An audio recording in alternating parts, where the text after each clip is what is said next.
Hello everyone, आज हम शिक्षा निदेशालय राष्ट्रीय राजधानी क्षेत्र दिल्ली का आंकलन कार्य पत्र 7 करेंगे। ये क्लास 8 का आंकलन कार्य पत्र है।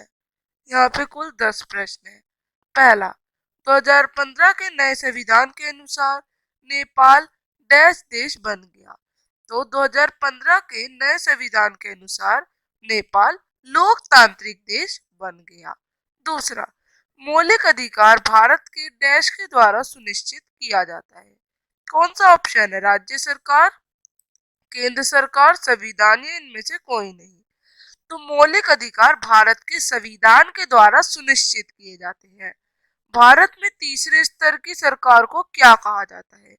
पंचायती राज, राज्य सरकार, केंद्र सरकार या बी और सी दोनों?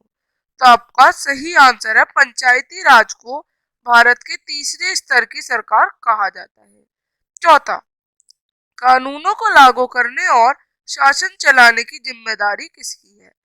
कार्यपालिका, न्यायपालिका या विधायिका या इनमें से कोई नहीं। तो ऑप्शन ए कार्यपालिका। निम्नलिखित में से किसे भारतीय संविधान की अंतरात्मा भी कहा जाता है? यहाँ पे ऑप्शन डी है मौलिक अधिकार।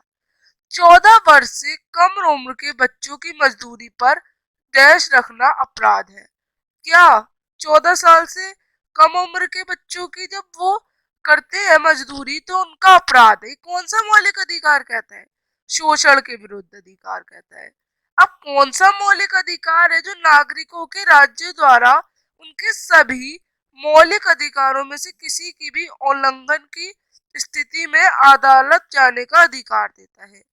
धार्मिक स्वतंत्रता का अधिकार, स्वतंत्रता का अधिकार, शोषण के विरुद्ध अधिकार या संवैधानिक उपचारों का अधिकार? ऑप्शन डी संवैधानिक उपचारों का अधिकार। आठवां, वह राज्य जो किसी भी धर्म को राजकीय धर्म के रूप में बढ़ावा देता है क्या कहलाता है? समाजवादी राज्य। अब प्रश्न 9 और 10 कथन और कारण के हैं। ऑप्शन सेम रहेंगे दोनों में। कथन और कारण यानी दोनों सही है, और कथन जो आर है और कथन जो ए है और रीजन जो आर है, कारण आर है, उसकी सही वाक्य है।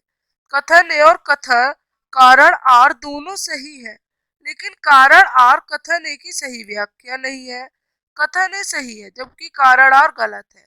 कथन ए गलत है जबकि कारण आर सही है। अब कथन, भारत एक धर्मनिरपेक्ष राज्य है। भारत राज्य किसी एक धर्म को राज्य धर्म के रूप में बढ़ावा नहीं देता। यहाँ पे ए सही है। भारत एक लोकतांत्रिक राज्य है। लोक शासन चलने के लिए अपने प्रतिनिधियों को चुनते हैं।